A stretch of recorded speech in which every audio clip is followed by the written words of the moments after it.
Bonjour à tous, le lundi 16 août 2021, j'allais filmer une décharge sauvage pour montrer la réalité du terrain dans un lieu à l'abri des regards, situé dans les ardoisières de Trélazé près d'Angers. Un site pollué depuis fin février début mars. Quasi 9 mois ont passé et les déchets continuent de s'amonceler. Je suis allé sur le site quasi chaque semaine afin de voir l'évolution de cette cata environnementale, pour filmer et photographier, et même de faire des affûts. Ne voyant pas la situation s'améliorer, j'ai contacté par mail le 17 août 2021 le service relations usagers du département 49 pour demander si une action de nettoyage était programmée, jusqu'à me porter volontaire pour l'organisation d'un nettoyage citoyen avec des personnes responsables, car ce n'est plus supportable de voir la nature dans un tel état. La nature pleure et nous ne sommes même pas capables de la soulager.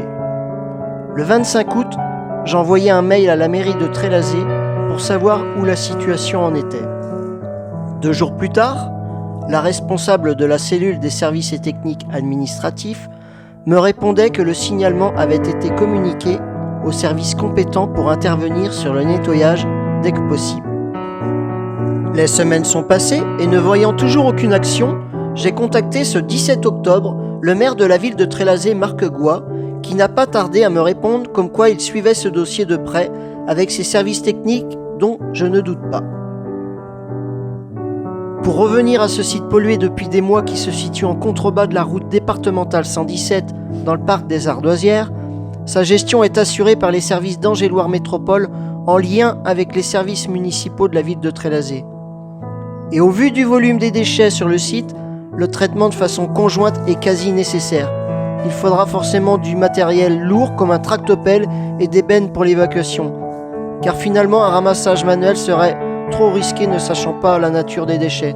On pourrait tomber sur des seringues, etc.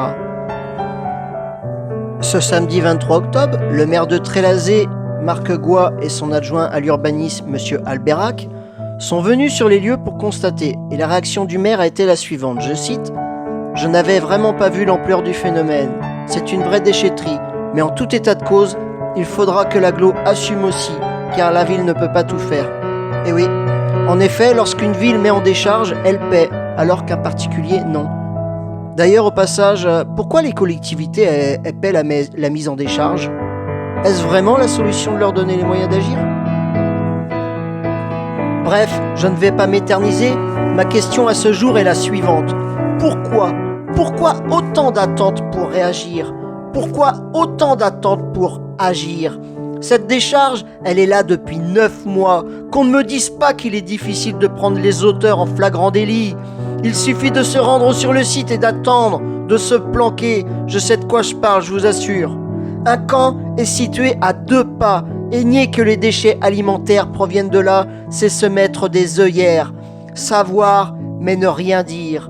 Alors loin des grands discours qu'on peut lire ici et là sur la préservation de l'environnement, il est grand temps de se bouger, car la nature ne mérite pas ça. On se doit de la protéger, mettre les moyens en créant beaucoup plus de police de l'environnement pour stopper ces pollueurs, ces criminels qui agissent en grande partie sans la moindre poursuite. Voilà, je n'ai plus grand-chose à rajouter si ce n'est que de rappeler qu'un maire et ses adjoints disposent de la qualité d'officier de police judiciaire, que les recours à la vidéosurveillance sont autorisés quand c'est techniquement possible pour constater toutes ces infractions relatives aux abandons de déchets, qu'un dépôt de déchets à l'aide d'un véhicule peut coûter jusqu'à 1 500 €. Ah si, une dernière chose, ce samedi avec Bob et Eric, nous étions en train d'évaluer le volume des déchets quand nous avons aperçu soudain 2 hommes qui sciaient des branches dans les sous-bois voisins. Et vous savez pourquoi? Eh bien tout simplement parce qu'ils recouvrent les déchets à l'aide de ces branches pour cacher cette misère écologique dont ils sont les acteurs. Et ils ont le culot de venir nous voir en disant « Vous avez vu, c'est tout sale », alors qu'on sait très bien qu'ils font partie des pollueurs. C'est juste qu'ils se sont trouvés face à nous dans la décharge. Je pense d'ailleurs qu'il est aussi important de préciser que cette semaine, ils ont essayé de mettre le feu à des déchets et je ne vous raconte même pas les conséquences que cela pourra engendrer avec toute la végétation qui se trouve autour. Bon allez, sur ce, je vous laisse admirer ces magnifiques images de notre Dame Nature.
bah voilà, cette vidéo prend fin et pour conclure, bah, je tiens à vous dire que monsieur le maire qui s'est déplacé ce samedi et que j'en remercie, nous a dit que les travaux de nettoyage allaient débuter dès semaine prochaine, donc une bonne nouvelle pour la nature.